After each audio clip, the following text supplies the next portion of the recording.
speaking list. Are we confident that all of everybody else who wished to speak was invited to speak?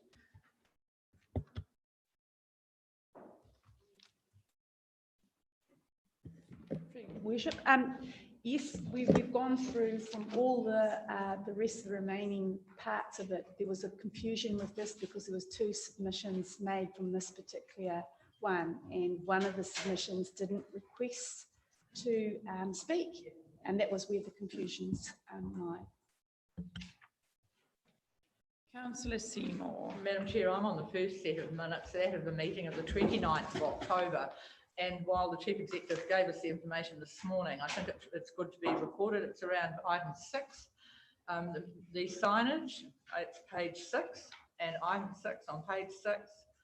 Could we just be advised of the time frame for the requested education and awareness signage concerning the importance of the June? So for a matter of public record, could the Chief Executive respond to that query, please? Yes, through your worship. So the signs have been prepared and we are just waiting on confirmation for installation. We anticipate that they will be in place before Christmas.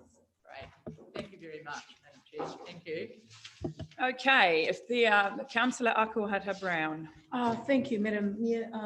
Madam C, just wanted to ask, in respect to page 12, the hearing on the proposed changes to the rating system, do we have an audio explaining? I've just had some messaging around people not quite sure in respect to the changes to the rating system and asking me to do a live kind of explanation online as such, but do we have that kind of educational material available that's already been done by staff as such? So sorry, I'm just going to direct my question to you.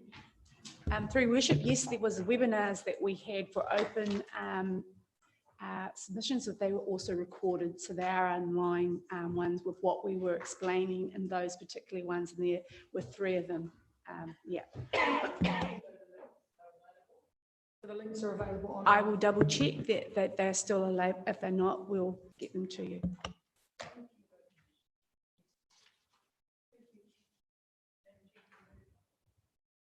You're the one that asked that I move all minutes separately and now trying to make things faster. We are not jumping around. I have movers for all sets of minutes. First set, page 5, all in favour. Contrary, carried. I'm on page 11, all in favour. Contrary, carried. I'm on page 17, all in favour. Contrary, carried. I'm on page 21, all in favour. Contrary, carried. Thank you. We move on to our governance sheet, which is on page 25. Any questions or queries? It's quite straightforward, telling us what we will do today. Okay, we move on to leave of absence and then acknowledgements and tributes. I do want to acknowledge the passing of Dr. Rangimari Pere today. And I'm going to ask that we all stand for 1 minute. So many people lost their lives this year with a global pandemic. Families were affected. My own family lost 2 people. So we are all in a period of reflecting. So I'm going to ask that we stand and think of those that lost their lives during this year.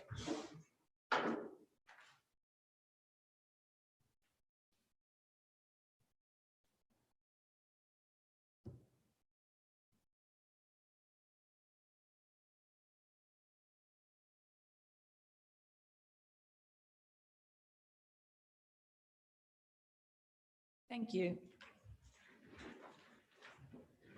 We have no public input and petitions.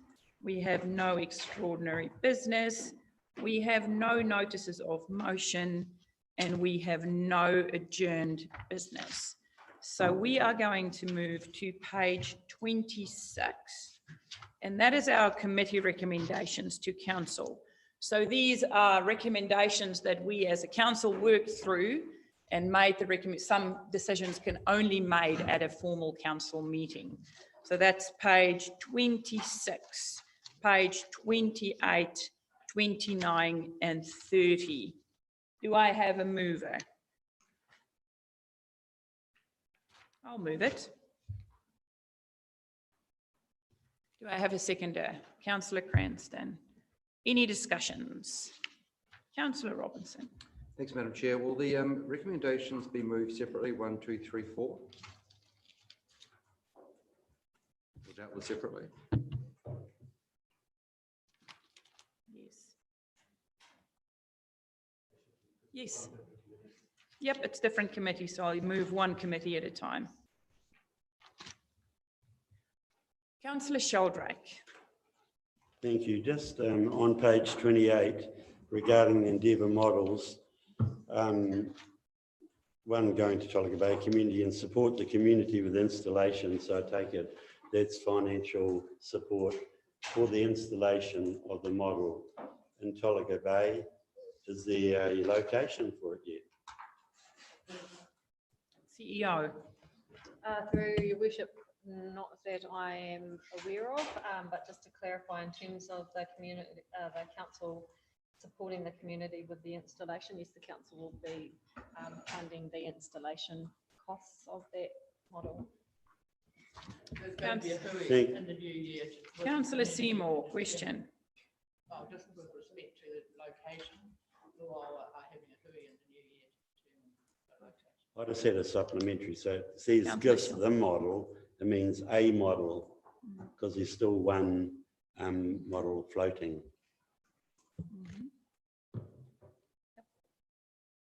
One was given to Uwawa. Okay, no more questions. These were all discussed at committee level and passed at committee level, so it's nothing new. Councillor Seymour, did you have another question?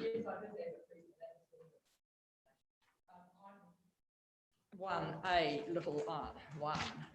The matter of this 10% of the wastewater, water charge and stormwater activities from the general rate. And while it was passed at the committee, it has been a matter of some discussion around the district and some discussion by submitters and a good deal of lack of satisfaction, I guess you'd have to say, at the 10% being charged across the district. Thank you for that. Any more discussions on that? Microphone. I'm going to say it once. Microphone. Everyone that speaks, use their I microphone. understand that this has been passed at a committee level, but if I'm allowed to refer backwards, there were 3 people not at that meeting. The voting was reasonably close. However, it's very contentious, this. I've had an ear bashing from a number of people. And personally, this is where I am. In the whole time I've been in council, we have never offloaded stuff from the city into the rural sector or the business community. And that's what's happening here. That's all I'm going to say because it's going out to be consulted on. But this is a first.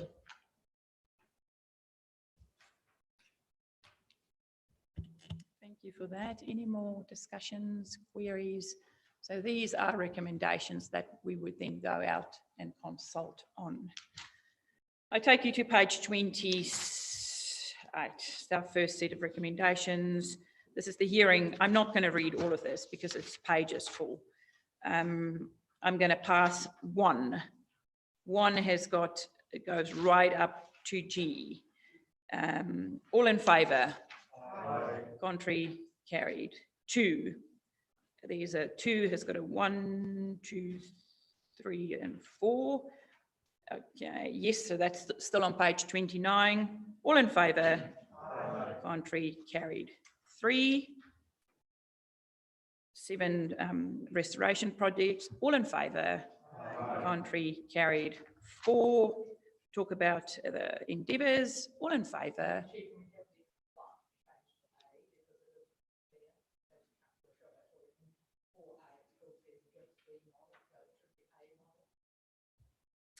Everyone happy with changing that to a?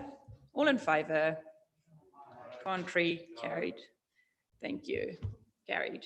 We move on to our next, which is page 31. Our draft development contribution policy. Thank you for that, Yannick. Thank you for joining us. Do you want to have a quick kōrero before we discuss it?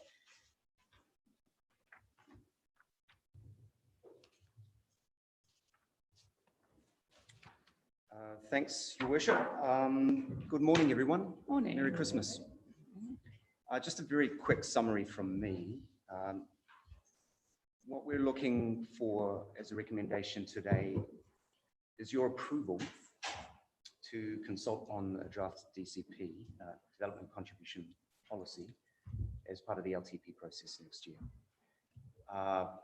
We engaged Malcolm Thomas, a consultant, in 2019 to review the content of our existing DC policy. The review identified some issues and some opportunities for a refresh. In terms of the options, there are a couple of considerations that we unearthed this year.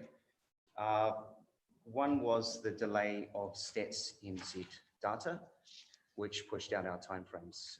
As you know, we rely on the Stats NZ data to forecast.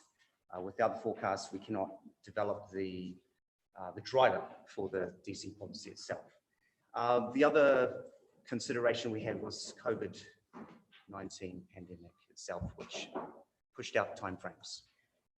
There's also an opportunity to look at a strategic alignment between the DC policy itself and the wider infrastructure planning across the organisation. So in light of those considerations, what we're recommending is a light refresh of the policy itself for this LTP, with a view to looking at a more comprehensive overhaul for the subsequent LTP cycle. What's in the draft policy itself? Some of the content has been tidied up to be brought in line with the LGA requirements. We're expecting urban growth, as you all know, and no small thanks to Councillor Foster for raising that over the last year and a half. But that's what has been confirmed by the recent NZ stats as well, is that we are expecting growth.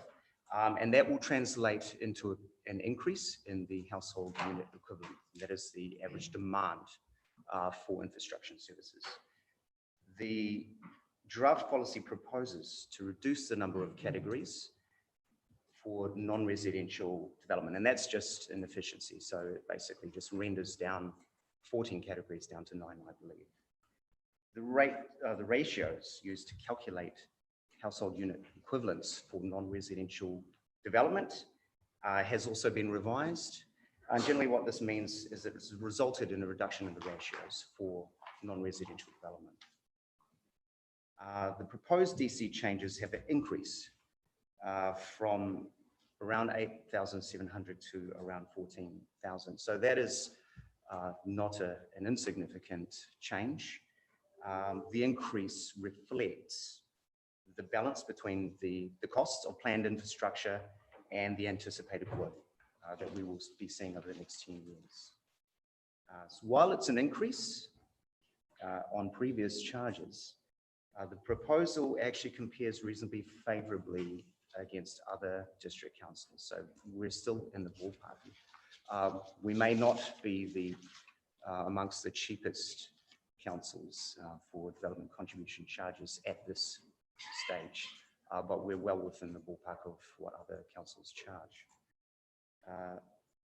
We're expecting some further minor amendments to the policy, just around formatting, referencing, and finalising the documents, making sure that it is aligned with other LTP policy. But we expect these refinements to be relatively minor and should not radically depart from what you find in the proposal today. That's my summary of the DCP. We do have Malcolm Thomas available on Zoom if there are any questions. Thank you. So just to make it clear, what we're doing today is deciding if we put this out for consultation. Thank you. Questions? Councillor Cranston and then Councillor Robinson. Yeah, thank you. I might seem to be banging on a bit, but back to that greenfields versus infill housing and the situation with DCs on that. They are quite different requirements, so we need to understand that. I mean, the DCs are about covering the cost of growth, but they also are a tool to direct growth. So it gives us an opportunity to use that as a way of directing the growth where we want it.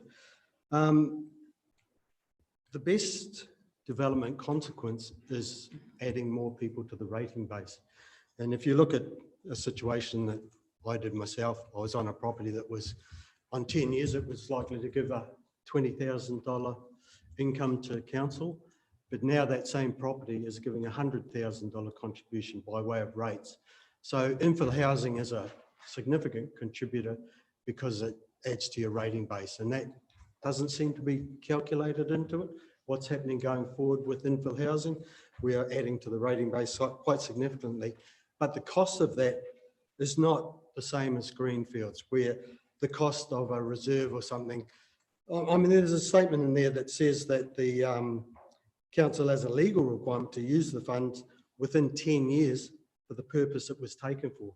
So if I look at the property development I've done, one of it goes back 9 years, but there hasn't been any new reserve or something because of that property. There hasn't been, the roading requirement is probably on the basis of the 300 properties that have been using the road over the last 3 or 4 decades, rather than the guy that hasn't used that road yet, but is building a house there. So I think we do need to have that differential of infill and greenfill and recognise the purpose of that development.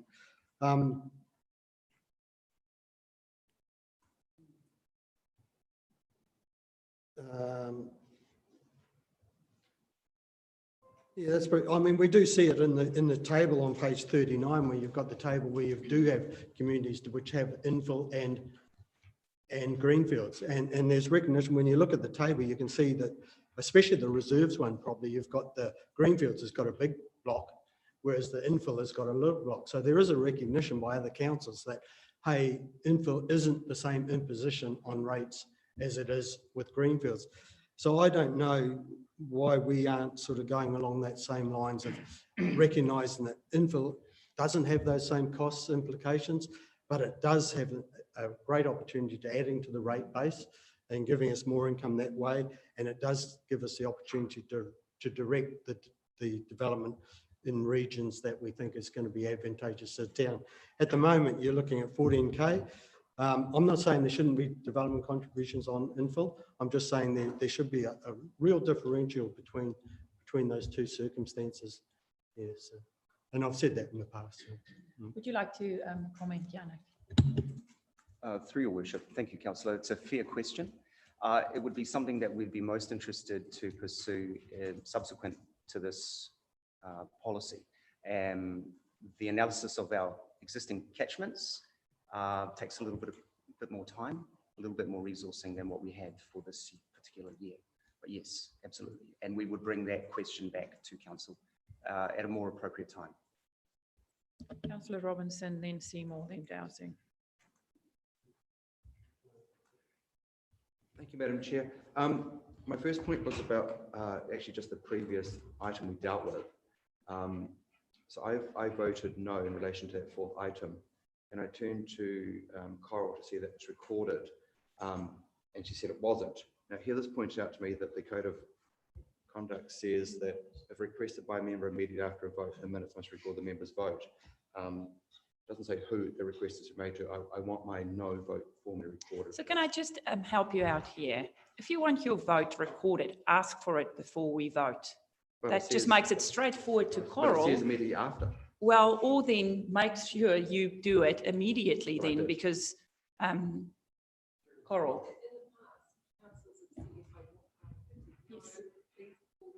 Yes. So just make it really clear before we vote, or just usually people say beforehand, I want it recorded. So just for practicality, just make it easy for Coral because she's got thousands of little jobs. Thank you. You've got a question in regards to this. Yes, thank you.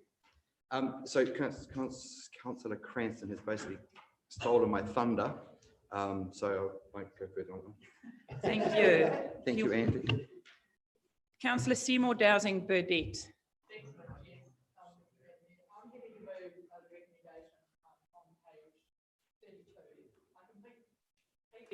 I'm happy to move the recommendation on 32. I completely hear the comments made by Councillor Cranston, and I have heard him make them previously. The reserves contribution is the issue, but I totally accept what the explanation that's been given, and some more work can be done on it later. it is nearly 100% jump in reserves, in development contribution. So I think that my reason for being happy to move it is where it sits relative to other local authorities in the context of being just one development contribution spread across the city. So I'm happy to move it as it is for now. Thank you, Councillor Seymour. Thank you, Councillor Akota-Brown, for seconding it. Councillor Dowsing, the floor is yours. Thank you. And I believe, and my point is very much counter to Councillor Seymour's in that I fully support what Councillor Cranston was saying. In particular, it was highlighted in the presentation at the start of this that we are sitting somewhere squarely in the middle of the costs, but we all know that we have the lowest affordability, the lowest ability to pay. So we would hope that we could be at the lower end of that.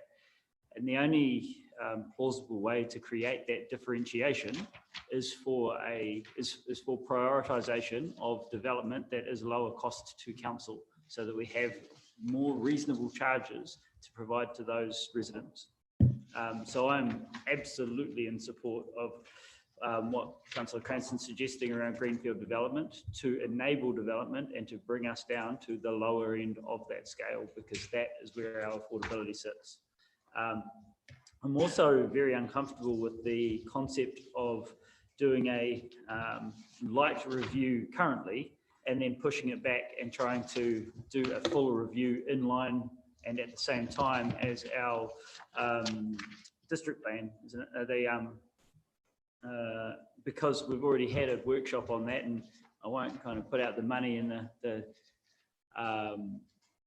the burden on council that is going to create, because I may choke on the cost of it, but trying to do this simultaneously seems like we won't have anywhere near the staff power to be able to do two processes simultaneously when one is already going to be heavily reliant on consultants.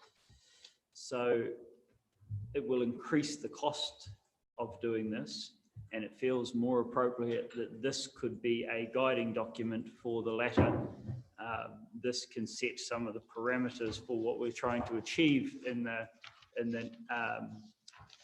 next report, instead of trying to do them simultaneously. But it's unlikely that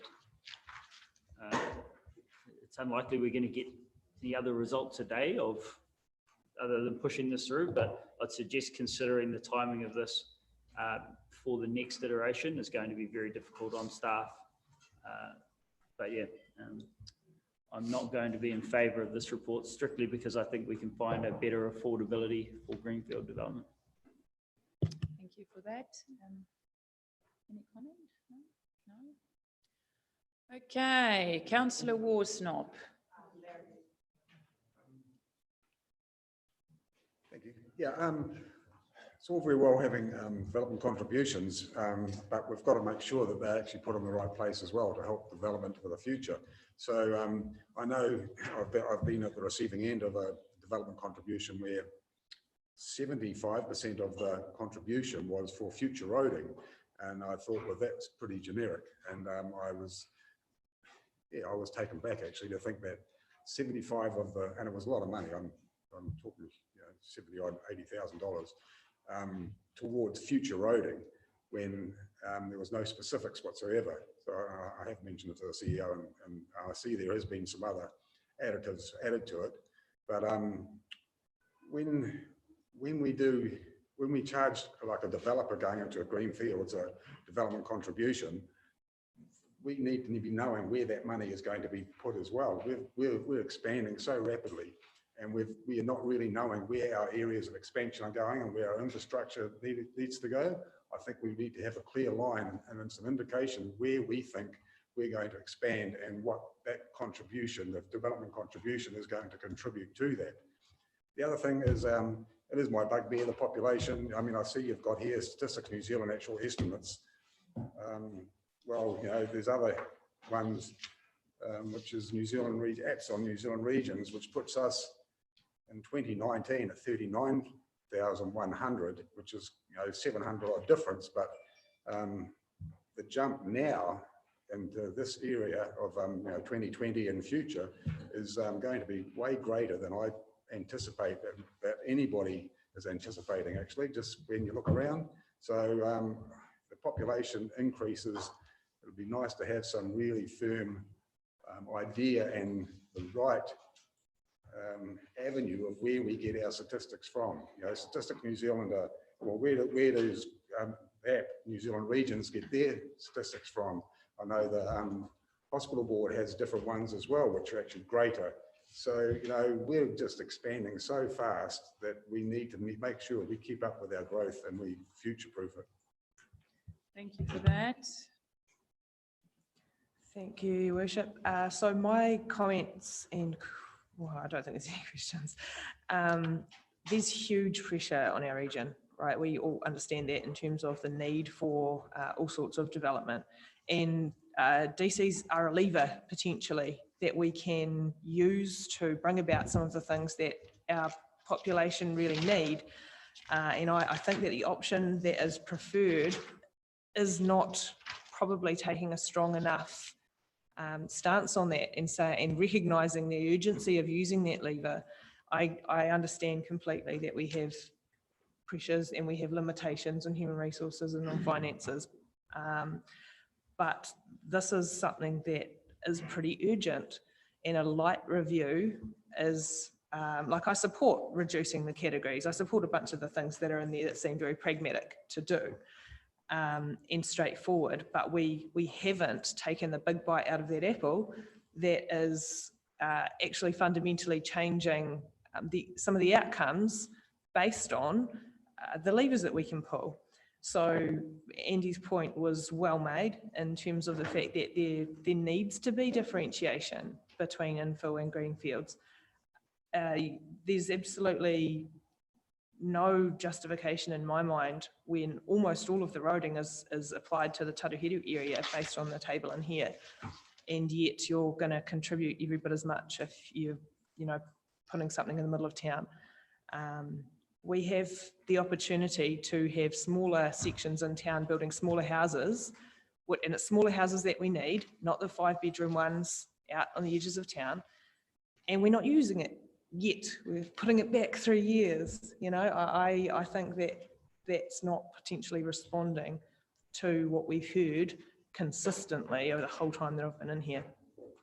I also was missing the comparative info on how much the ratios have changed for the non-residential. I can see what they're proposed to be now, but I can't see what they used to be, and I could have looked it up, but I didn't. So it would have been really helpful to have that there, because I can see that the sum total is essentially doubling, but I can't see how it's moved around within those ratios. And also, I would like to see us explore and support what is proposed, and LGNZ is working with somebody whose name escapes me on a ratepayer financing scheme at the moment, which would work in a similar vein to the way the Local Government Funding Association, funding, whatever it's called. Yeah, and that offers potentially huge flexibility in how you collect your development contributions. I think given our pressures regionally, we should be really banging that drum in support of that scheme being developed and potentially accessing it as early as we can if that comes to fruition. And last point, I was disappointed that there's not a clear stakeholder input comes through in this, because we know we get a lot of stakeholder input, and it would have been quite good to see that we'd somehow incorporated that into this.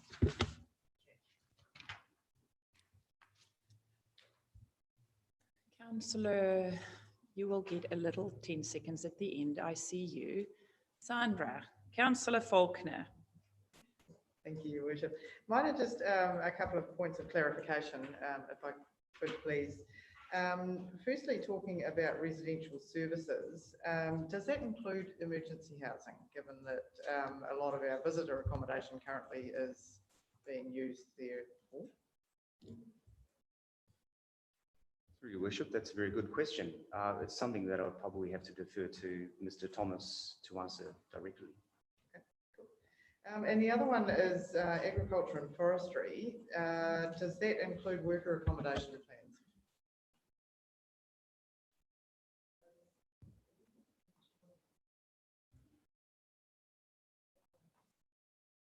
Through your worship, I think emergency housing would be considered as part of community services. Yep. And worker accommodation, is that ag and port or? We can probably defer that to Mr. Thomas. Who is online? Yep. Shall we bring him on?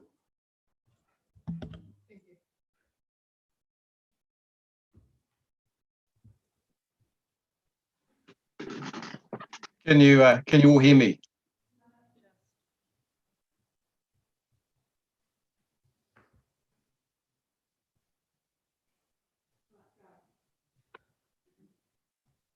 We should be able to hear you now, Malcolm. Okay. Good morning, councillors.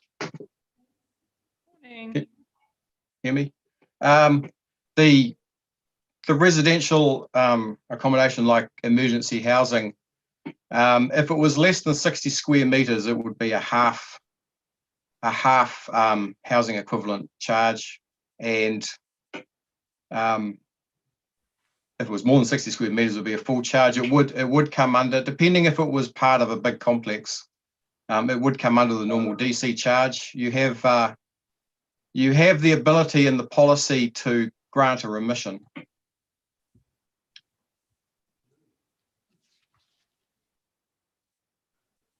So can you just explain then what community services covers? Because that normally will cover social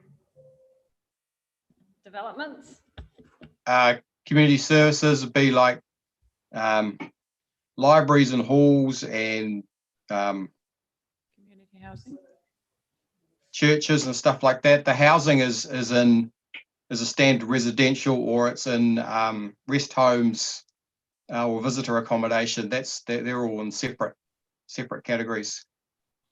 Thank you. And would you also, where would you have the worker accommodation? Is that still residential? It would be residential if it was at, unless it was, yeah, no, that would be residential. Yep. Just anyone else want to ask anything? Then I'll give Meredith. Councillor Akwata Brown, Pat, I'll come back to you. Thank you, Madam Mayor. But I just, often when we're sitting around in these spaces and after workshops around it, we constantly hear the challenges facing this region, the uncertainties of population growth, etc. So Jana, my question to you today is there a change in culture to understanding that this region has, we've got so much interest in it. There's some magnificent stuff happening within this region, within industry, and obviously people needing to find residential property space, but are we shifting a culture of tairawhiti? Is this in respect to that low income? I mean, Councillor Dowsing raises it well in respect to the costs, but within this framework, having it as a lever, I'm always wanting to hear, is our region always going to be noted as fiscally challenged? Is that changing? Is there going to be a change in culture in the next iteration? Can we look forward to seeing that less spoken of? Because I feel that we always debate that and then it's our reality, but what's the change that we can create to get this region understanding fiscally whilst we have low income? Where does that lead us? Is there going to be some new considerations so we don't always hear, be it our deprivation stats, I guess. So when I was looking at the review, how you've noted as light, is that going to cover off digging deeper into changing a culture of this is our tairawhiti store, moving that around? So yeah, that's my question. Through your worship, I'm not sure whether I'm well placed to answer that question comprehensively, and I suspect the answer is in your question itself. Yes. Okay. So in your work, I just would like you to unpack that, I guess. I'm keen to see some change in that dialogue. Thanks, Jana. Councillor next to me, CEO. Through your worship, if we could maybe invite some comments from Malcolm around the greenfield versus infill Yes. discussion. So Malcolm, I assume you were listening in earlier Yes, when we yes. spoke about differentials for greenfill versus Yeah. a greenfill, infill versus green. So if you can elaborate on that a bit, that would be good. Thank you, Your Worship. This is, it boils down in all this debate to the cost of infrastructure and growth and who's going to pay for it. One of the difficulties you face, and this is actually quite a common problem around provincial New Zealand at the moment, is because you've come from an era of not having growth. There's a lot of work that still needs to be done to really understand your infrastructure networks, and it's the information that has to come in behind the DC policy to support the decisions that you make.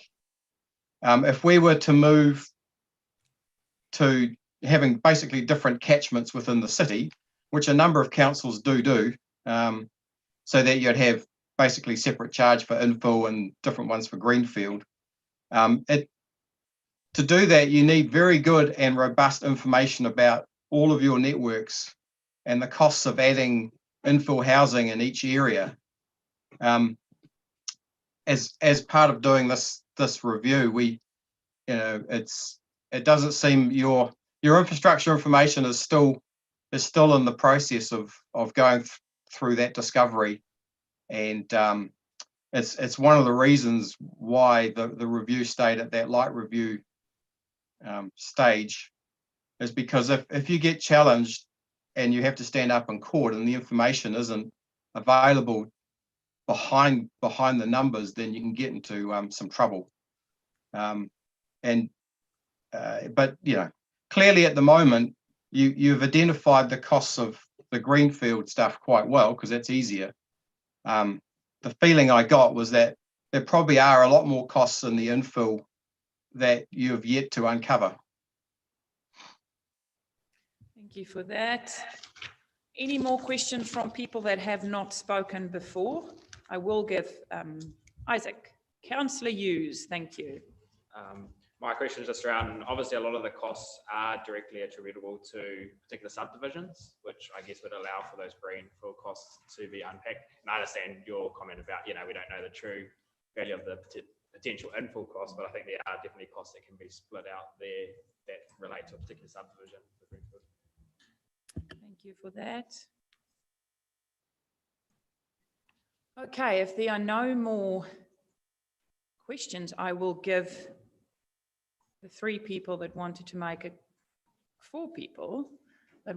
a quick comment. We start with Councillor Seymour, Councillor Foster, Councillor Dowsing, Councillor Robinson. Madam Chair, I'm happy to have my right of reply at the end. Okay, good. Councillor Foster. Okay, thank you. Malcolm, I'm hot on population, and you've got here forecast 2021 LTP at 2021 at 38,500, which is only not even 200, or not even 150 more than a population which was apparently in Statistics New Zealand in 2019. Well, anyone would know that we've got more than 150 people here over the last 2 years. I just like to know where you get all your information for population, because there's we haven't had a proper, what do you call it, reliable census for so long, and we all know our population is expanding, and I would really like to know, how do we get that actual figure, because it's so important for planning for the future with the population. We're just seeing so much increase here at the moment, and it would be nice to know, how do we nail this down to get an exact figure. Thank you. Malcolm, Sure. Can you let us know? Sure, I can try and, it's quite complicated at the moment because of the 2018 census was not a huge success. All of the figures that you'll see from any source will use the 2018 census figures as a base. And then various organizations will apply different assumptions to the growth going forward.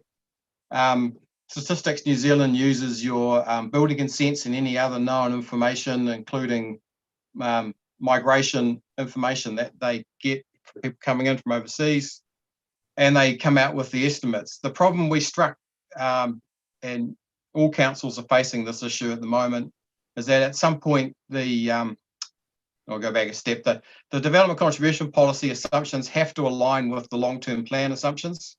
They all have to basically go off the same population forecast to be consistent.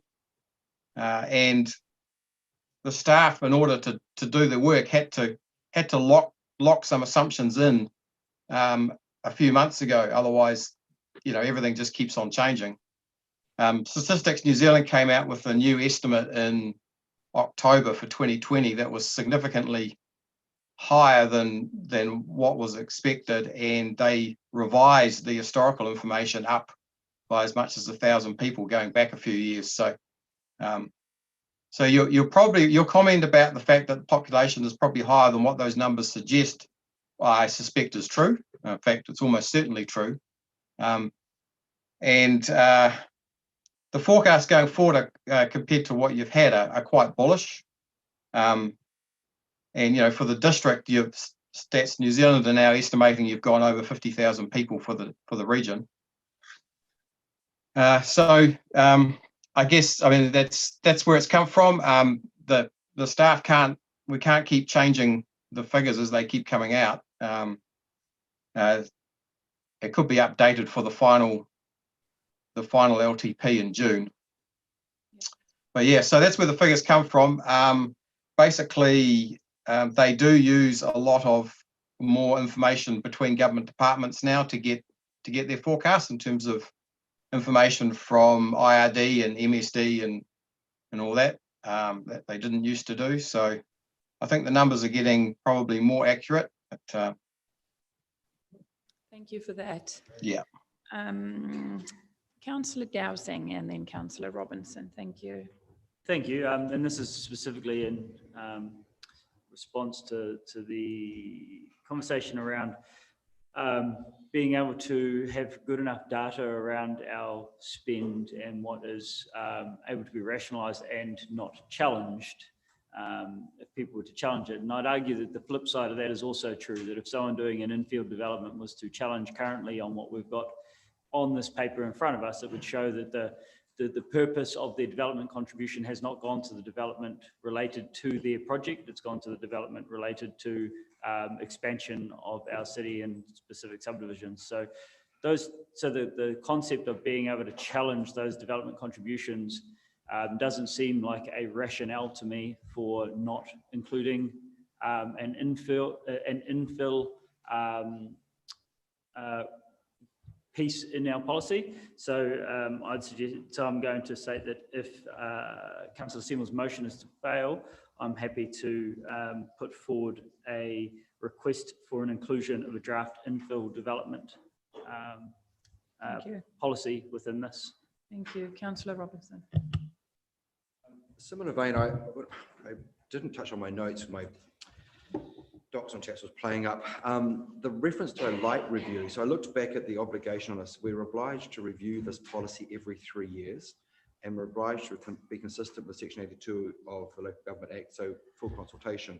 The terminology of a light review and then the corridor in here about having a more comprehensive review did concern me that we may not actually be meeting a legal requirement for a review. It doesn't differentiate between what a review is. So the language of a light review, almost in light of what other councils have raised, does sort of start to flash the legal risk. Because if we're saying we're only doing a light review, but we're going to put the price up almost 80%, are we at challenge because the rationale, our criteria, our deep dive is looking flimsy? Because we've said we're only doing a light review, but we're actually going to lumber an 80% more costs. So I'm really, that's what I want to touch base on. That's what I've tagged through here. Are we meeting our legal requirements? Maybe remove the word light review, but I would second Councillor Dowsing's motion if the motion on the table was to not fail, was to fail. Thank you. Okay, so we have a mover and a seconder. This is approve the attached draft development contributions policy for consultation as part of the draft 2021-2031 long-term plan subject to final amendment and alignment with other LTP policies and content. Right of reply. I'd just like to remind people that stakeholder input will be available in the LTP process. I would also like to reflect that potentially infill policy is going to be substantially dependent on any new local zoning. And even if we think about one large greenfield, what could be perceived to be a greenfield site, the ex-Catholic school zone, that once upon a time had a school on it, would have had heaps of toilets, had lots of people going there. So the challenge for that, which potentially in some people's eyes could be greenfield, could actually be challenged because it was providing a place for people in the past. The only question that I might have had is with respect to worker accommodation, and our consultant advised us that that would be residential, but we have to remember that often that's almost a dormitory situation with common toilets and common showers, so not normally consistent with what one would perceive as residential accommodation. So in light of the fact that the whole thing will be reviewed again within 3 years, I absolutely hear what Councillor Cranston has said, and he's said it more than once in earlier times. I think for the time and for the LTP, the document as it stands is the right document, and I'm happy to recommend that you vote for it. Thank you. All in favour? Hands up. All in favour?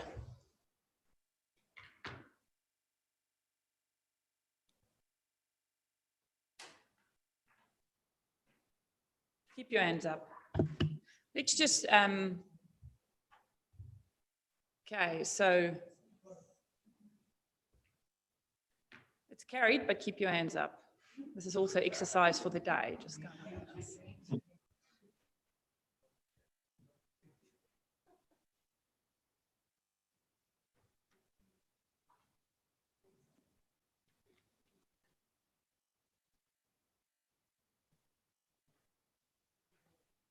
I'm going to swap arms. Thank you. Okay. Contrary, arms up, and we're going to keep that for a long time. Carried. Thank you. Okay, councillors, we now move to something that comes across our desk every year. It's our temporary alcohol bans. And like myself, you would have received quite a few phone calls and emails in regards to this. Just before we carry on, there were some emails floating around about some personal contact. I assume the police have not retracted any of their requests for the alcohol ban officially. You can both touch it. I understand that Councillor Robinson probably has more information than I do about the contact and what's gone on, but they have sent us an email with a slight amendment. Great, thank you for that. I just wanted to make sure you've seen those emails. Helen, can you speak up? Thank you. Sorry, my throat's a bit croaky today. The police have sent an email with a minor amendment in relation to timeframes, but Councillor Robinson may be the best person to speak to that. Absolutely respect the work Councillor Order has done, Councillor Robinson has done, but surely our police process of requesting a change should come through management. Absolutely, we do not make changes. It's not my place to put an amendment to something on the table or anybody else's unless we can move the amendment by all means. But if the police have an official position, you might have thought they would make it official.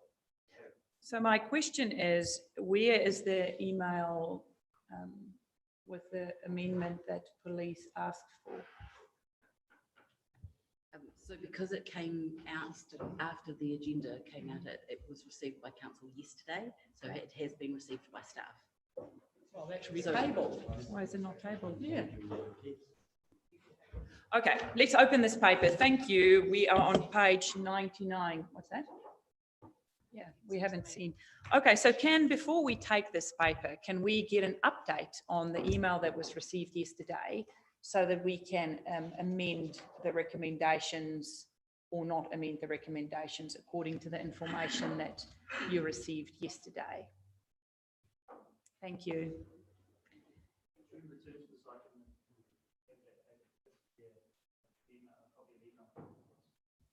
What's that? Yeah, Should we table this until we get a copy of the email?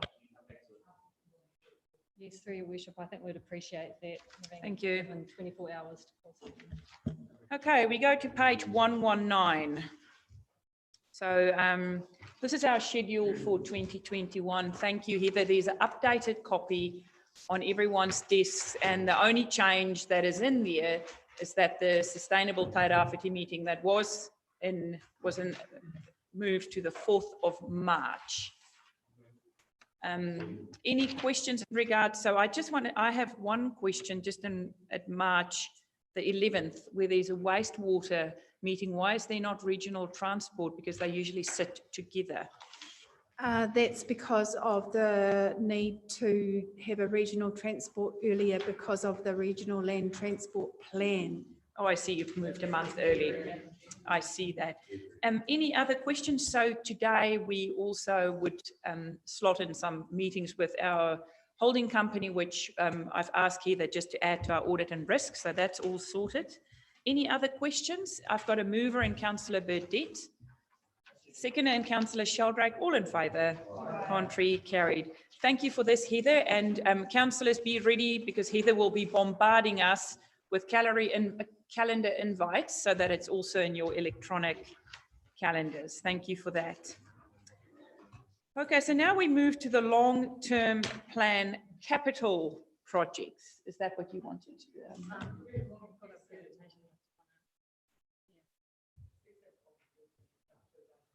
We'll be back at 10 o'clock.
pretty much the next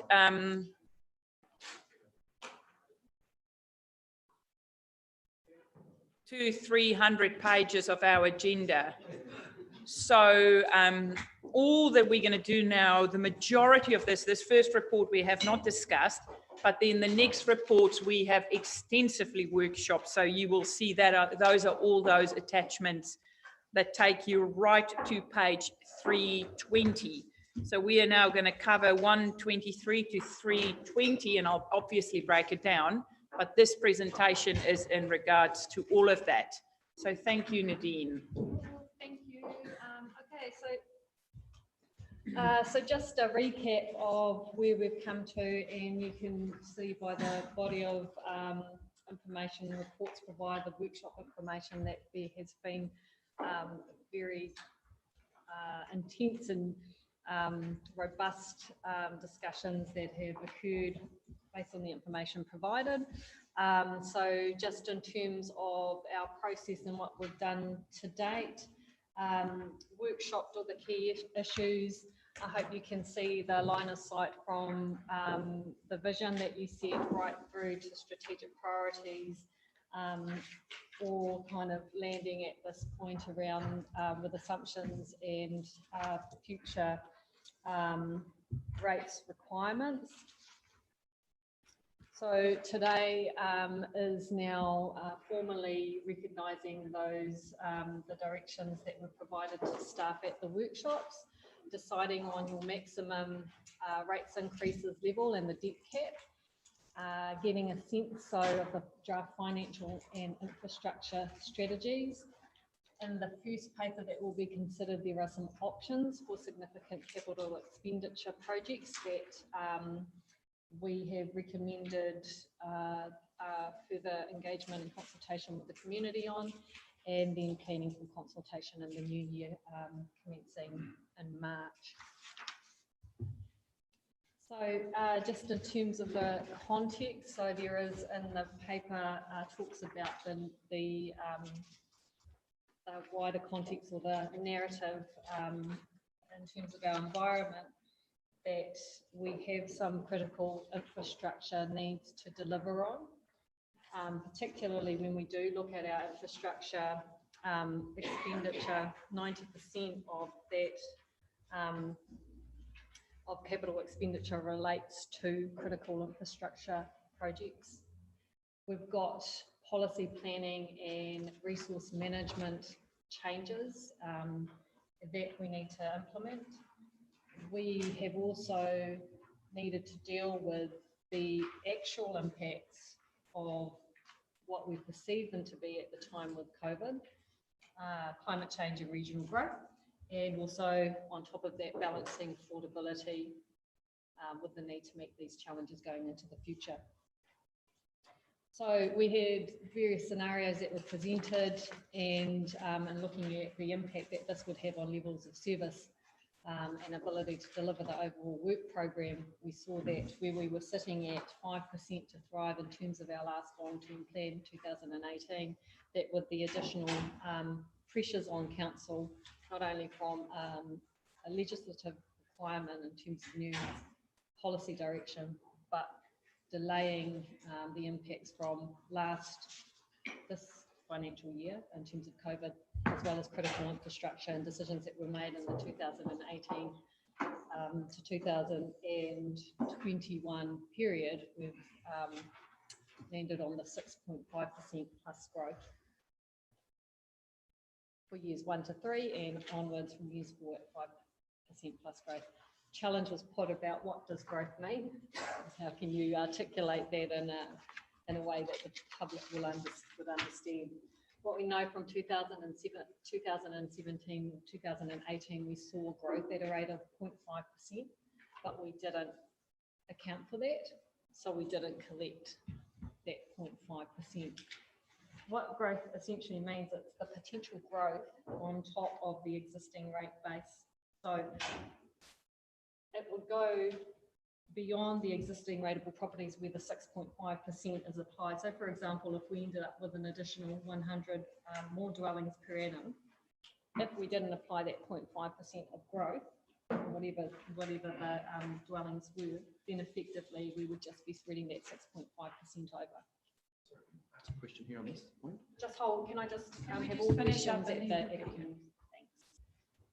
So just in that, this percentage here is different to probably all the other DC component. Drivers of our increases, so we've talked about peak infrastructure being in 2022 to 2024, which was the case in terms of the wastewater treatment plant. Again, I've mentioned central government requirements, and we're seeing this shake out all across local government in New Zealand. And the reduction in our annual plan from our rating, our initial rating increase of 4.87, which we then took down to 3.26. And that's just from the 2018 long-term plan, but it does show the impact of, particularly in the third bar, where we dropped down from our initial plan. And so as we look forward to the 2021 long-term plan, we've looked at some modelling here around the 6.5% plus growth plus smoothing over as we head out into the out years. And this is all in, the slides are all in your reports. So again, just in terms of the cost drivers, 3% of that is from depreciation, interest, there's interest for new projects, repairs and maintenance.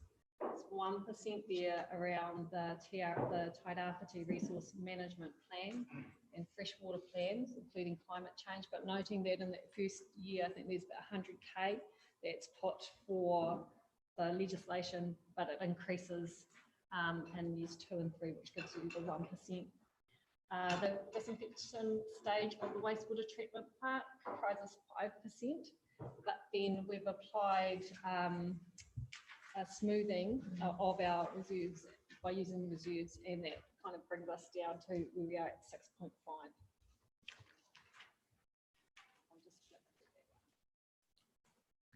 So our financial strategy, the key recommendations in that, again, is the 6.5 for years 1 and 3 and 5 for years 4 to 10, plus the growth component. We have recommended to extend the low debt levels that we currently and we have benefited from, but to be in line with other councils to fund our critical activities. We're recommending 130% of our income in terms of that debt level.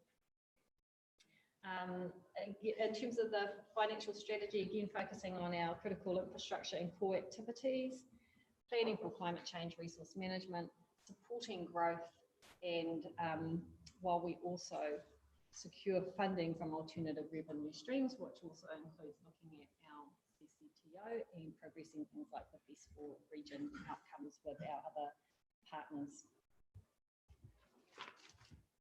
Debt modelling, this graph is also in your, this table is also in your pack, and it looks at different thresholds that you work through around debt, 175% being the maximum debt threshold. And then as we move into the infrastructure strategy, so there are some options again in this first paper that you will talk about. The infrastructure strategy, providing the most likely scenarios for you, noting again 90% of the proposed capital expenditure is on or related to our critical activities. And then just finally, your options that you will discuss in this first paper is around, and we'll take any questions as you go into the paper, is around increasing levels of services for critical projects, Waipawa and the wastewater treatment plant, and looking at your renewals in terms of 3 waters and roading renewals. So just to clarify, and we'll get to questions now, the last slide that we have just, that Nadine has just spoken about, are those recommendations on page 124. And just to clarify, and please correct me if I'm wrong, we are talking about, preferred options here, but this is for us to go out to the community. This will be added to our consultation document, and our community would have the opportunity to input into this. That's right. And we're suggesting the consultation. However, there may be a preference from council to choose one of the options and plug that in, and in which case we would then flow that through into the next paper in terms of the financial strategy and the infrastructure strategy decisions. So before we move to that slide, the discussion of this paper, I'm going to open up the floor. Any questions to Nadine Tony, Councillor Robinson, and then Councillor Wharehenga. The page dealing with plus growth. My understanding from our earlier discussions with Ms. Foreman on the plus growth was that reflected a CPI that was more geared towards council, because council has a very specific kind of CPI versus the average Joe CPI. CPI is sitting at the moment about 1.4%. This growth definition and 12% of CPI, I think 1.4% most recent stat. This definition of growth seems to me to be different to what we've been told previously the plus growth would be. Does this capture the cost of doing council's business on a, as understood, CPI basis, inflation basis, or is it something different, or is it inflation plus something else as well?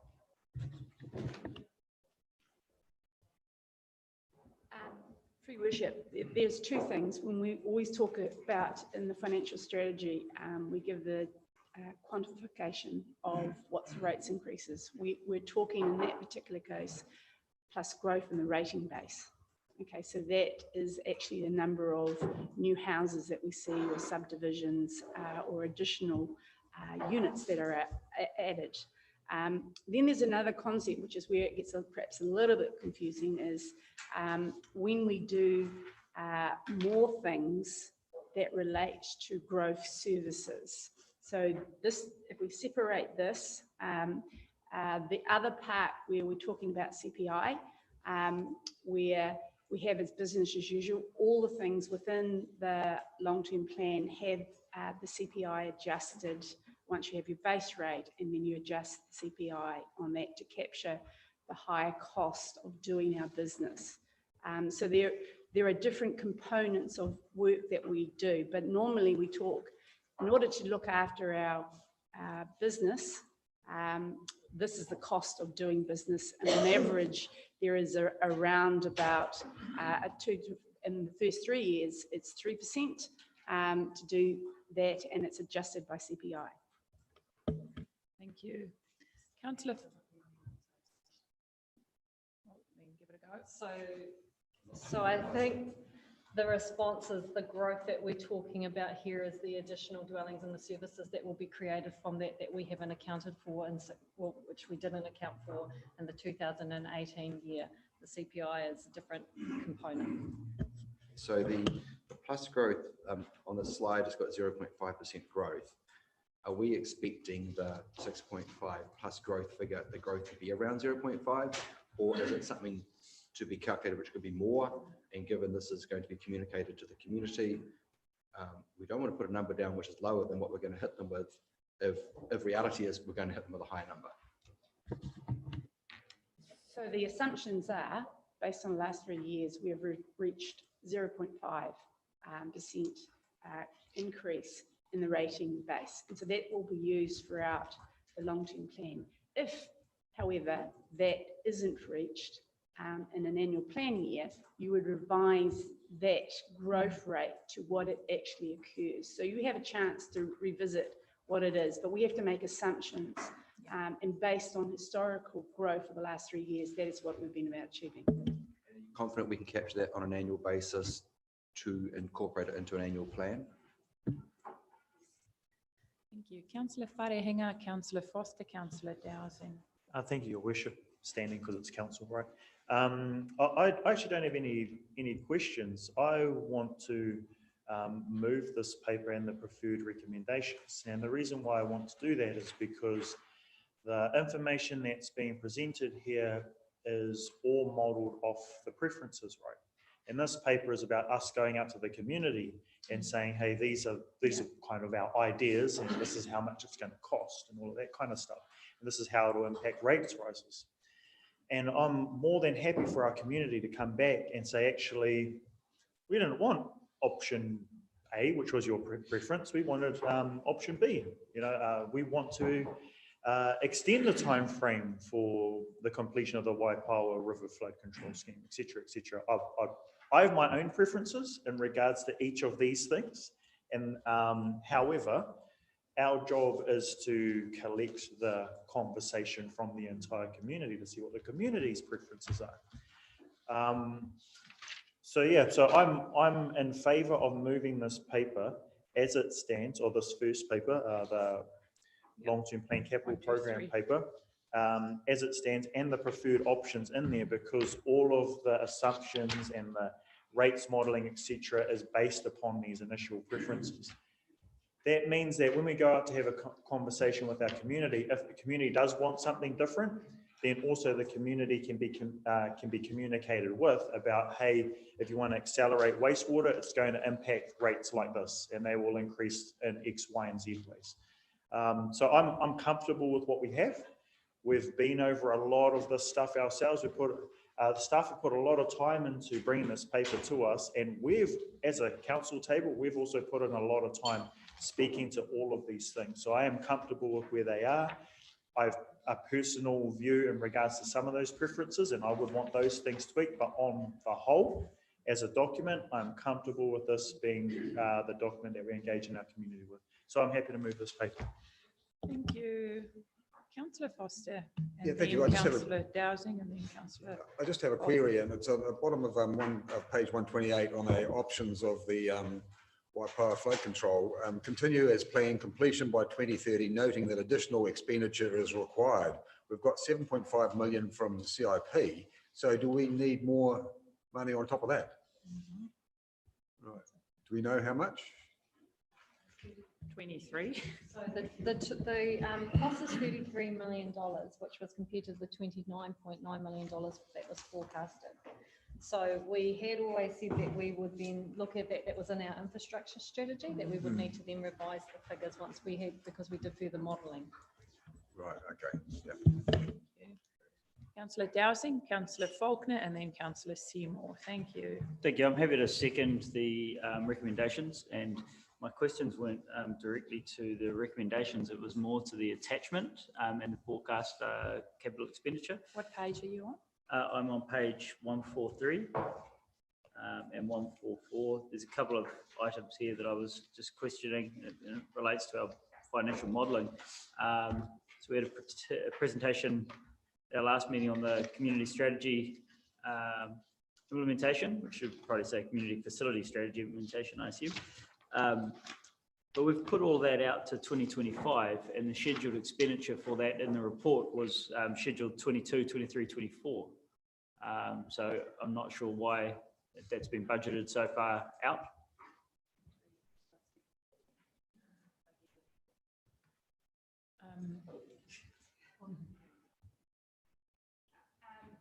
It was what the individual, I can double check to see what the actual timings of it, but I did see in the same strategy, and there were some smaller parts that were in the leading up to it, but the main bulk of our contribution was out a little bit further. But I believe Mr. White. Oh. There he is, Mr. White. Thank you. All right. I think it would be ideal if there was some of that capital brought forward for that purpose. I think what you need to bear in mind is that that work around the community facility strategy implementation, while we've tried to make it work hand in hand with the LTP process, has actually been relatively recent work pulling that report together. So they don't fit perfectly together, but I think that's a fair point raised by the councillor. yeah, it's similarly that if we budget it for 2025, we may end up putting a 3-year hold on the project because we don't have any money set aside for it, so we can't do that. And all the report that was presented to us by our team and external consultants and has gone through our partners has all indicated that it is heavily front-loaded for the investment from Trust Rawhiti and Council, so that we can enable the funding that's required from government. So if it is to occur, that needs to be scheduled in the right place.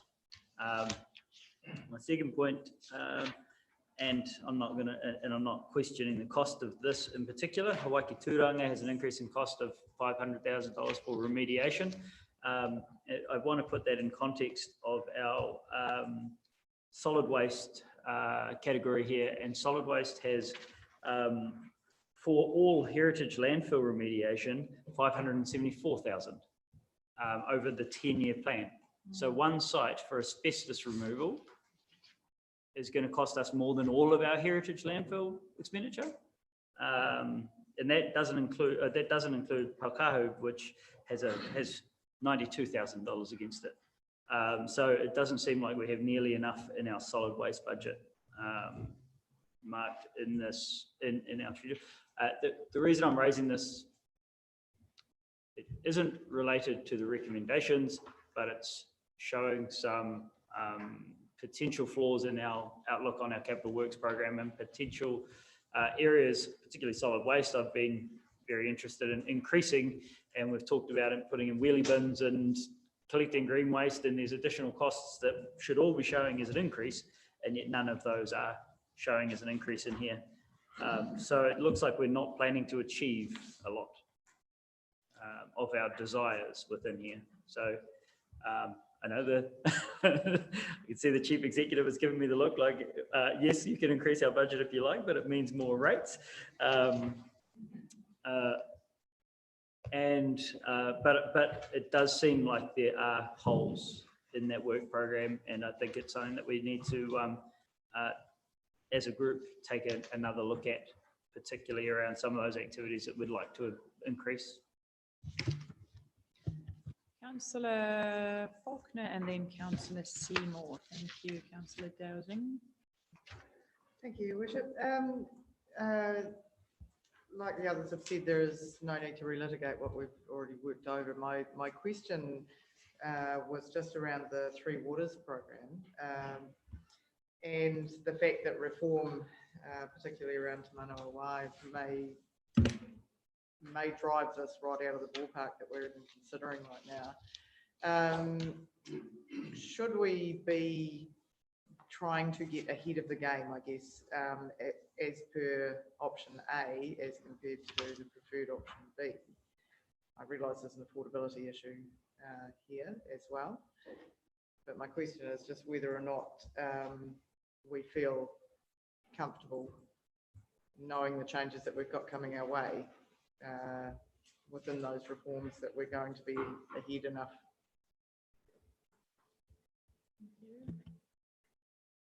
Sorry, can you just, sorry, on Three Waters, option A, optimal asset management.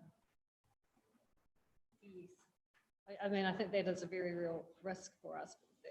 The staff did look at what we could defer that wasn't critical and essential for the provision of good quality services in that space, given what's coming ahead for us. Dave, you might, Mr. Wilson may be able to comment further on some of the trade-offs that were considered given our rates.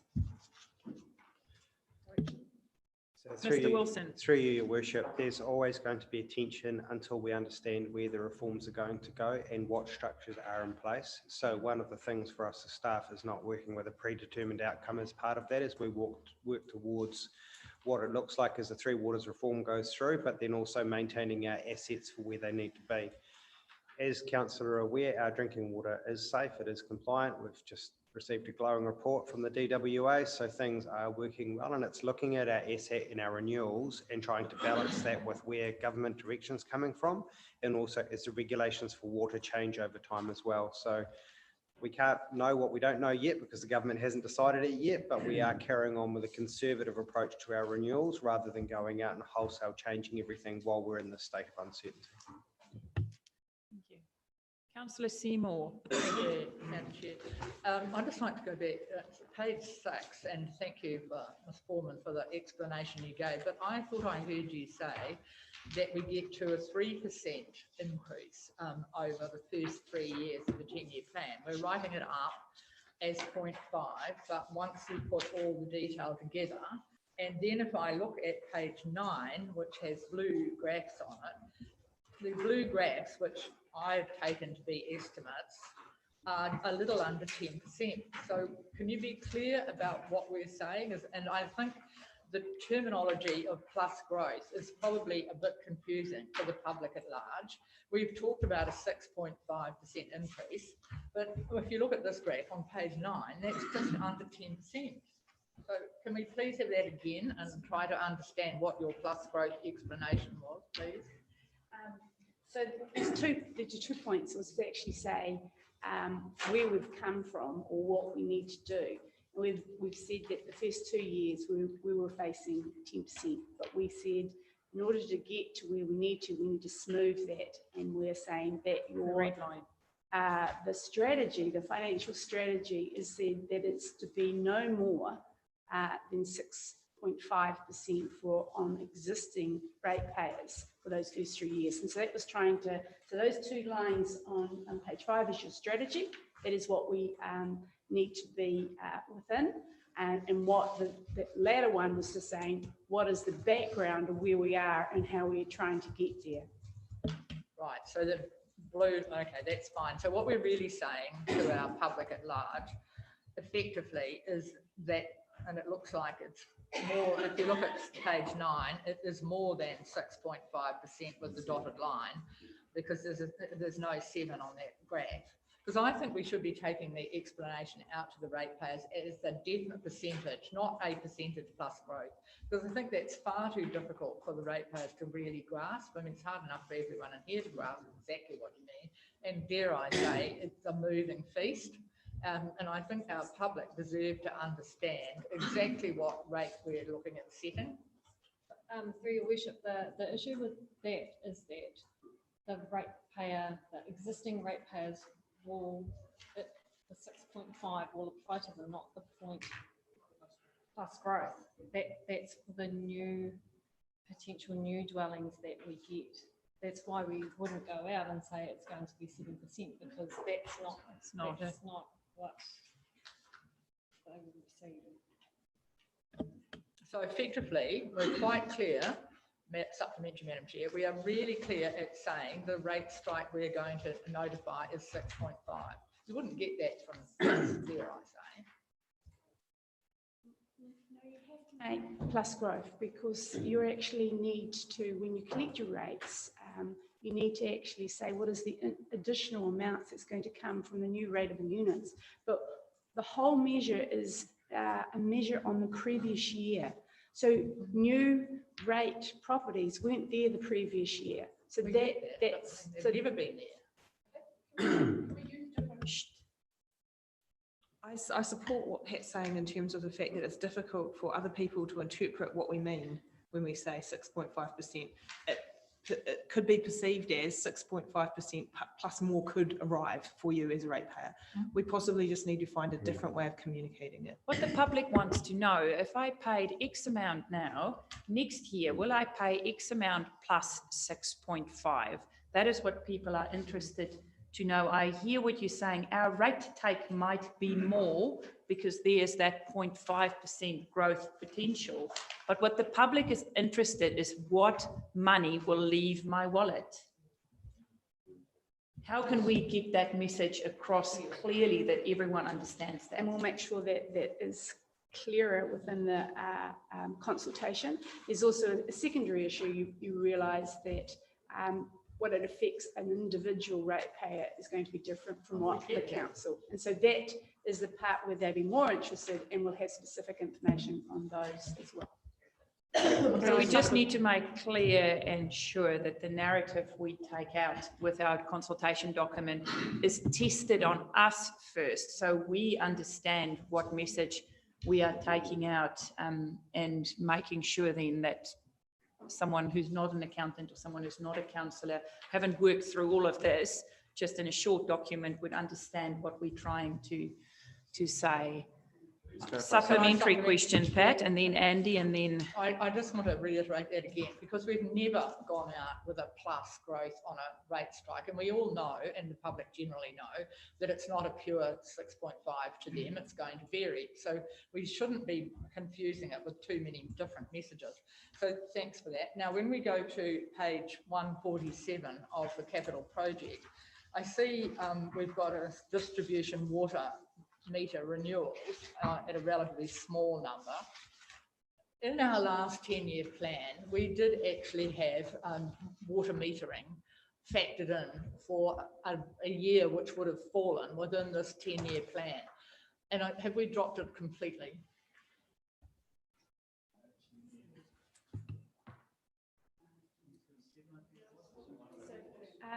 Just before others answer, if you're actually on page 147, and if you go to the bottom of the table near the end, it says demand management initiatives. It says increase, maintain. Over to the years 28, 29, 30, you can see the amounts that have been applied, and it's got just under 2.5 million. Sorry, what page was that, please? It's 147. Yeah, that's the page I'm on. Yeah, and so it says demand management initiatives, and then you've got 2.5 million. Yes. So it's been pushed out from where it was in the last 10-year plan. But it's still in there. That's great. Thanks. I didn't find it for that. And I think I had one other question. Okay, next question. I just had one other question. I wanted to discuss what Councillor Warsnop raised this morning. We know we've got substantial constraints, but on page 143 under livable communities, we've got the Waianae restoration project showing an increase. Yes, we have discussed it, but we've now got a whole lot of other things that are coming before us, a whole lot of queries around water and potential. And so we've got 17 million over 10 years. And while I understand that some of that might be capital funded, you could build, heaven only knows how many houses for 17 million. You could renew a good deal number of pipes for 17 million. And we're talking about spending 2.5 million in the year 2022. I just think that's excessive on a particular project. And some of us know that some restoration will happen naturally. We also know that unless we do a proper job on pest and weed control, we'll have a mess. So we need to manage that better. And we need to make sure we don't have perks for some people of particular kinds of hunting and fishing and hunting, I beg your pardon, licenses in there while we're trying to grow small native trees. So I just think that that is a large sum of money that we could perhaps reallocate some of. I'm not saying don't do it at all, but we look at year 1, 2, have both got more than 2.5 million. I mean, that is inordinate. So I can't support that. Is that a lot of it external funding?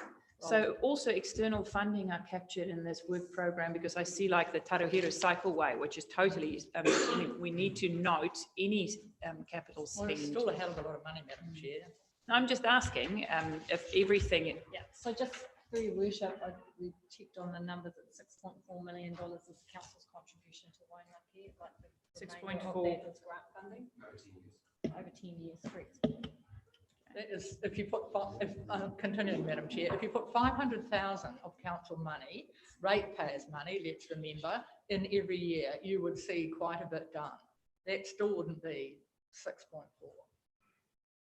But 500, that's just over 500k per year over 10 years, 640k per year over 10 years. 6.4 million, the chief executive. 6.4. So that's $640,000 over 10 years. It's a lot of money. Even that would build 2 houses. Okay, moving on swiftly. We had our next hand up. Let me just go to my notes. Oh my goodness, I lost my notes. There we go. Andy, councillor Cranston. Yeah, thanks. It's probably not going to be an issue now because it seems to be going to more to the preferred options. But when we've got significant external funding such as PGF and CIP and that, and we contract to take that funding on, if we then extend our timeframes, does that put projects at risk, or do they have to go back to renegotiate if suddenly you decide you're going to run it over a longer time period than you had indicated when the funding was approved? Yeah, no, so with the CIP fund, we front loaded that with council. The 5 million or thereabouts has been front loaded in first tranche. So part of that depends on the relationship that we have with the funders and the communication that we have in terms of variances. So if we take the lotteries fund, for example, and the bridge, we've been able to, it is lotteries, isn't it? Been able to retain that funding while they work with us on potential different options because we can't afford or we can't find the remainder of that funding. So it really just depends on the funder, our relationship and the milestones that we've agreed to. Okay, I've got Councillor Sheldrake. Thank you. You may have just answered what I was going to ask, but that government funding, like to the forestry, and those, is that contingent on us nominating an allocation of a sum of money at a percentage in general with these issues? So councillors may recall we've been through a process of and decisions around beefing up our ability to attract external funding. So it was a deliberate strategy. Part of that was around the requirement that we should at least have a third council contributions to projects. So 33% has tended to be what we've provided in order to leverage other funding. The main primary driver for that is that when funders are looking at investing in projects, they want to know that it's important to councils and that they've got skin in the game, otherwise they won't necessarily look at investing. Councillor Worsnop and then Councillor Burdett and then Councillor Foster. You've had a go, but I'll put you on the second list. Thank you. So my comments are really around how this is taken to the public. Just the way that I've read through, there's a couple of things that I felt were possibly not that consistent. So we've talked about how the Waipawa could be extended, and then with that comes a note that, you know, that will be affected by inflation, and if you take longer to do it, that it will cost more. And yet under the wastewater renewals, we don't have that comment, even though the same principle applies. Right, so people would go, oh, you know, that'll cost more if we take longer to do it, but this other project might not. And in reality, that applies to whatever you do, right? So I think just being really consistent in our messaging would be really great. For me personally, I think this has come to us because you want some feedback from us. I know that we really need to, and I think there's a sense of urgency around water in the rivers through our city and the stormwater overflows. So I definitely would be very surprised if our public didn't give us a clear message on that. And I would support that. I think it's possibly also important to note that a wetland and alternative use and disposal, we do really need a commercial lead or something pretty similar in that space in order for it to be successful. There's relatively little point in us having this amazing resource with nowhere to go. So that's probably also needs to be a part of qualifying what also needs to happen in that space, aside from just allocating budget. And in terms of roading, I consistently hear a lot from people who say, yes, we really need the roads maintained to a decent standard, but they also want to see less damage happening to the roads. So I think it's a case of allocating budget, but also tightening up what we expect of our road users in some cases, and what's putting to whether or not the right practices are leading to us spending more money than potentially we should be. So I think it's a two-pronged attack. Rather than just the budget in and of itself, it's also what we support that with. Yeah, and I did bring up this morning, and I support Pat. You could buy an area 4 times the size of Waianae for 17 million. You know, the amount, I'm not sure that council is particularly good at understanding proportionality and what's proportionate to spend on an area and an outcome like that. And seeing a figure like 17 million associated with an area that size, knowing what has to happen there, that really reinforces to me a lot of fears I have around whether or not we were the best people to hold this project, because it's very easy in an organisation like this to kind of lose contact with what everyone else in the real world has to contend with on a daily basis, which is prioritising what something reasonably should cost for the outcome that you're seeking. And it's critical that the public, like anyone could pick up our agenda, read through that and assume that $17 million of their rates were being spent on that. And there'd be a hell of a, lot of confusion around that. And I know that you've explained to us that we're going to access these other funds, et cetera, et cetera. I still think the sum total is alarming, and the messaging needs to be very carefully managed. Those are my comments. Thank you. Thank you. I just need, sorry if I may, just for your worship, and again just reiterate in terms of the spend, and one of what we have to do is disclose what we have planned for in terms of that. We have to include as one whole sum the grant funding as well as council's contribution in terms of that project. I mean, and I use the example of the Olympic pool. We had constantly reported 28 million. That always impacted on what looked like in terms of progressing our capital works, but it was all really just grant funding. So let's be clear around the $6.4 million of council contribution. Let's go back to the rationale as to why council strategically wanted to do this with the land in terms of protecting the water area within which that catchment is at. And there are options that we've been working through in terms of our partnerships with Ngāi Manuhiri and Marae Taha, that over time may change what we're projecting at this long-term plan stage, but take on board the comments and the concerns that councillors have raised. And I think it's probably worthwhile that another round around educating and raising that awareness of what the project was originally proposing to do. So I know this is an internal working document, attachment 2394.1, but I think it would be good just to make sure there's a little bracket saying include. I know this is all possibly projected capital spending, but it would be good just to add, also grant funding or external funding included, because I do know you would have the breakdowns of showing exactly what is what. This is more just like an overall view, but it is good to know that. Just a little add there. Thank you. Next on my list, I have Councillor Bedit. He hasn't said a lot today. Welcome, Councillor Bedit. Use your microphone, though. The uncertain context we are operating in. I had a good look at this paper over the weekend. In fact, I went back to several issues that I had, but mine's one at the bottom, questioning the bottom of page 4 on this handout. We need to balance affordability with the need to meet these challenges to ensure sustainable future fit growth. I don't have a question. I don't have any argument about the necessity to spend over the next 10 years on infrastructure.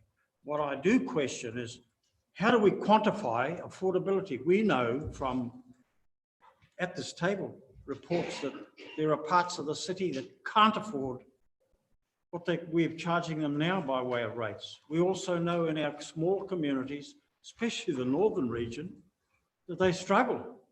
And just below that, the 6.5 plus growth, that's going to stun them. So how do we actually quantify the affordability part of it? So we know when we present this to our public, we can present it with confidence that it'll be accepted.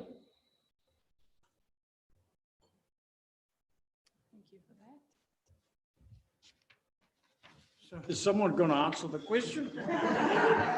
We all stunned to silence, Bill. It's a real issue. Well, it is a real issue to all of us, and that's why we have to balance what needs to be done with what can be afforded, and it's not simple. And we've worked for months to get there. So this is what we've come. This is the reality. But if you're only going to supplement, you're only going to compound the position from last year and maybe a few years before that, we need to adjust things.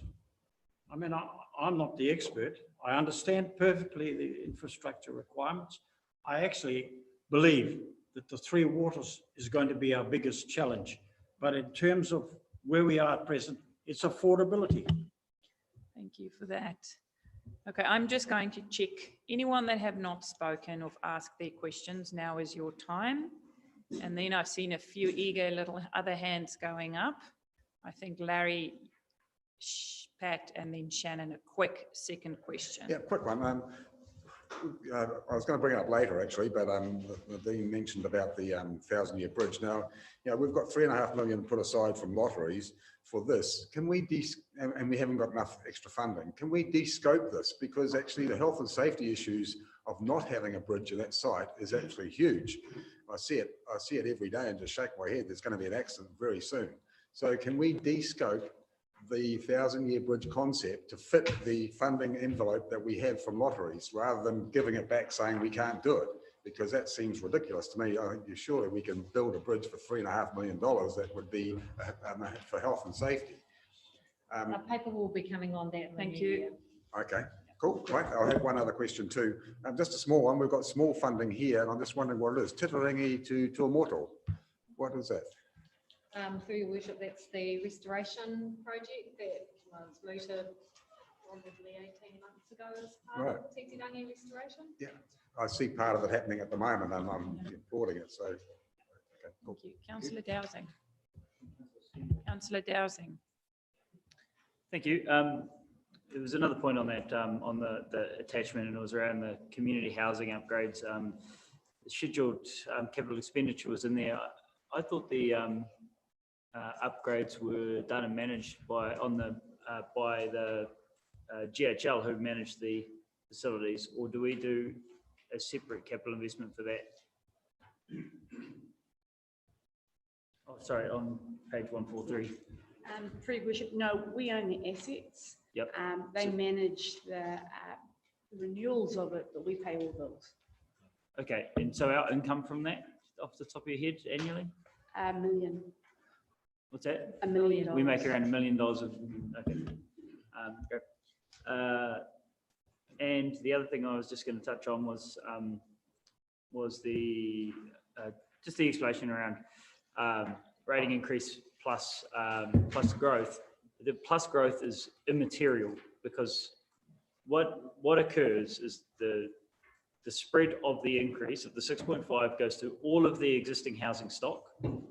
If there is growth, as in there is 30 new houses, we need to collect additional rates. That's all the growth is the additional rates from those new 30 houses. It has no material change to the rates collected from any ratepayer.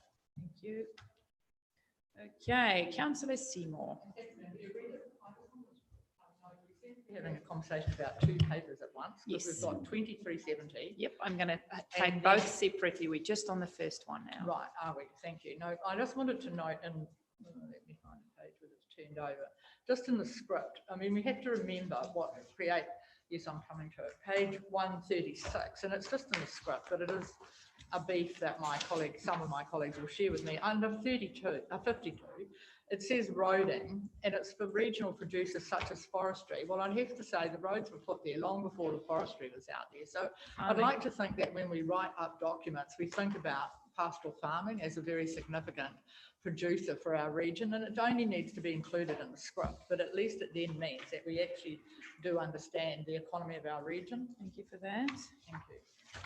Okay, I had one last person. Councillor Akwata Brown.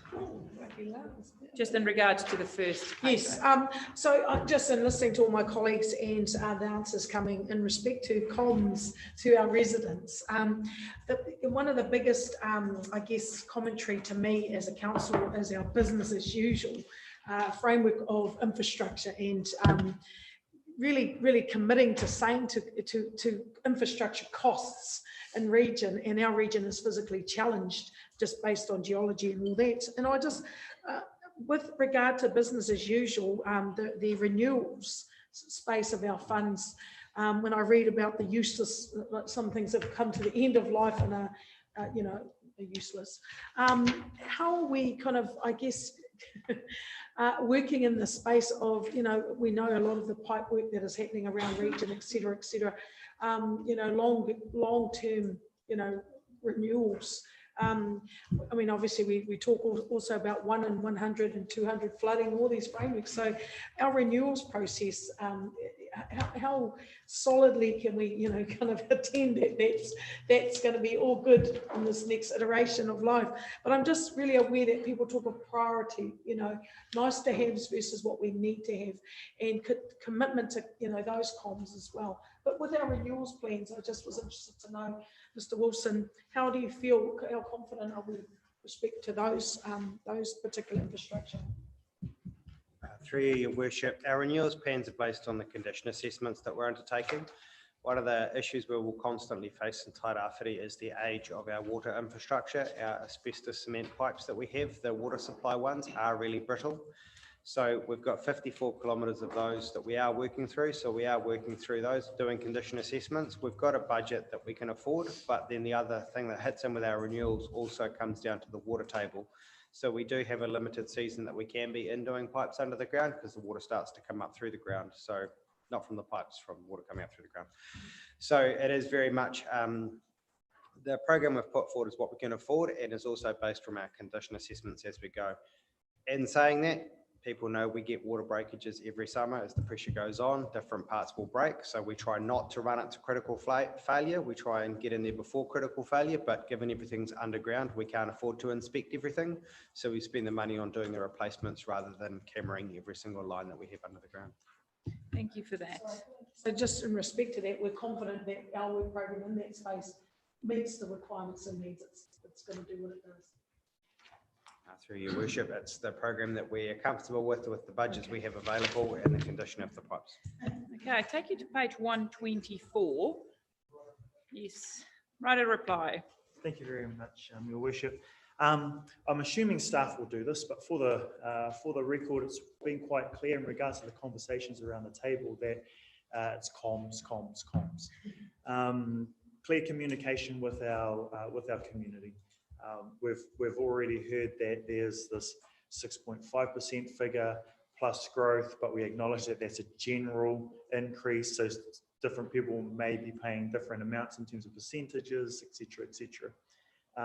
We've also heard that a lot of these things on our work program, our capital works program, are contingent on grant funding being clear in regards to those things with our community. I think will be very, very helpful. I'd like to remind us that we've had many goes at this, and there's a lot of complexity to this. So it's going to require a really complex and really robust comms strategy with our community. And I just wanted to leave that with staff prior to this paper being moved. Kia ora. Page 124, there's recommendation 1A, 2B, C, I'm lying, A1, B2, C2, D1. All in favour? Contrary, carried. So now I take you to the next paper, which includes page 148 right up to page 347. And that is the massive amount of information that we have workshopped extensively. So this is a mere formality. Councillor Faulkner. Happy to move this paper and also acknowledge the huge amount of work that staff have done. Thank you. And the time spent on this. Thank you. Seconded by Councillor Foster. And I do want to take this opportunity to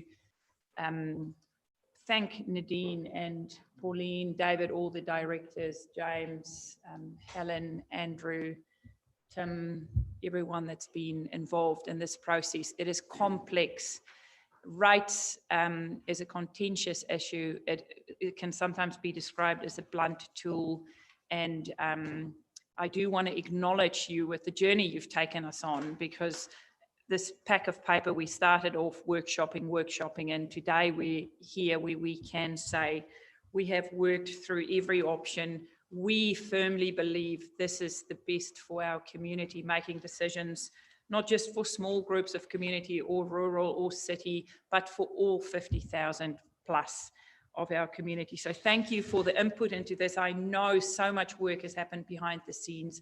I also want to acknowledge councillors. There's been a lot of reading, a lot of debating. We bring feedback from our different communities. Our feedback is sometimes the feedback that we bring might be inconsistent with how we personally feel, but that is our job, to bring the message of our community to our decision making. So thank you also for the diligence you've put into this. I really appreciate that we are honest around this table. We make decisions that we believe is best for everyone in Tairāwhiti. Okay, any discussions or questions, or are you comfortable for me to put it to the floor? Councillor Seymour. Which is going to relate to this paper that's going to explain it. Where we say on page 14, 10 capital projects with forecast expenditure over 10 mil, can that be expanded on? So when we take that to the public, they can see what those 10 projects are. Thank you for that. I've got a mover in Councillor Faulkner, seconder in Councillor Foster. All in favour? Contrary? Carried. Thank you for that. I am going to take you to our CEO report. Then we're going to do the war memorial, and then we'll go back to this. So please take the opportunity. It's just a slight change that they are asking, which we will incorporate in our recommendation. So I will open the floor. Thank you, CEO, Madam CEO, for this lovely report. Page 321, councillors. I will take it as read, and any questions?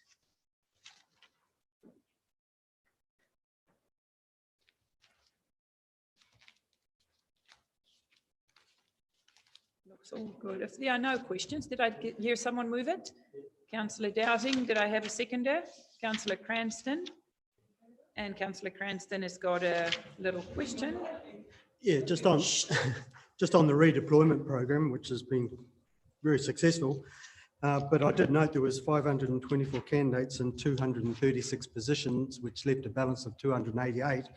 And then there's a comment where you had all the employers in a room, and it says there was hundreds of jobs for the 30 candidates. So where's the disconnect? We can't get further down the track with them. Will come from MSD. Yes. So, I mean, and David can attest to some of the stories that we've seen. You know, you might start off with 100 and end up with 30, pretty much, kind of in terms of work ready. So that's why there's a lot of wraparound support. Everyone came through MSD. Hundreds, yeah. Okay, well, we've got a mover in Councillor Faulkner, a seconder. Why did I write this down? I'm definitely Dowsing. Cranston. All in favour? Contrary? Carried.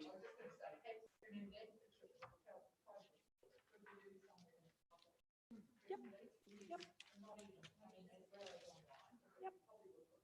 It's lovely.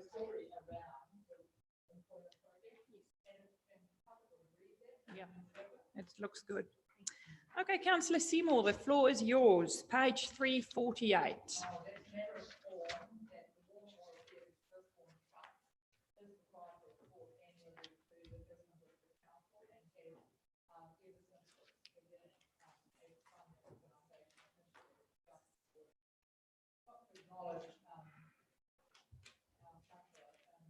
Hughes.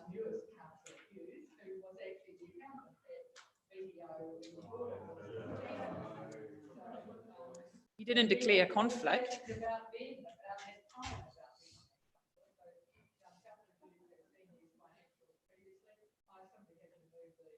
I'll second. All in favour? Contrary? Carried. So now I'm going to take you to a page. Yes, just use your microphone. Cameras that went up, and probably one of the council officers can reiterate this, but caught people fiddling with the tyres of council cars. So there were the cameras that have gone up in the Lawson Field car park, and there had been some repeated vandalism and I'm happy to say it in public, repeated vandalism to council officers' cars, some occasions when all the tyres were let down, and on one or two occasions when some other things were happening. So it has been reported back to the trust who funded those cameras that they had been really valuable. So that is the value of cameras in the city. Okay, we're going to go to our last paper before we go public excluded. Thank you, Ms. Montgomery, for this. And if you can just guide us with this slight change to our recommendations on page 99, that would be lovely. Thank you. Page 100. Floor is yours. So through you, Madam Chair, the slight amendment, you will see now the email and the attachments, which is a slight change to the recommendation from police or the request from police. And it's just a change of day from the 2nd at 6 o'clock to the 1st at 6 o'clock in the morning. And that's all the change that's been recommended. So otherwise, so that's recommendation B. So if you take a look at recommendation B, it reads 6 a.m. on 27 December 2020 to 6 a.m. and it will now read 1 January 2021 and the areas shown. I'm happy to move, Madam Chair. Moved by Councillor Seymour, seconded by Councillor Robinson. All in favour, contrary, carried. Thank you for that. I now move us into public excluded. Do I have a seconder? It's just minutes to move. Seconded by Councillor Sheldrake. Happy to move the minutes.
Thank you for supporting us on that journey. And then just a big shout out to Heather and Coral as well and your team for the support you give us throughout the year. So without further ado, I say Merry Christmas. Oh, Larry, not yet. Merry Christmas to everyone. Please take the time to relax with your friends and whānau. Please recharge your batteries and we will be back in January doing it all again. So I formally declare this meeting closed. Either do you want us to come back at 12 for lunch? So we might just relax a little bit, go have a coffee shopping.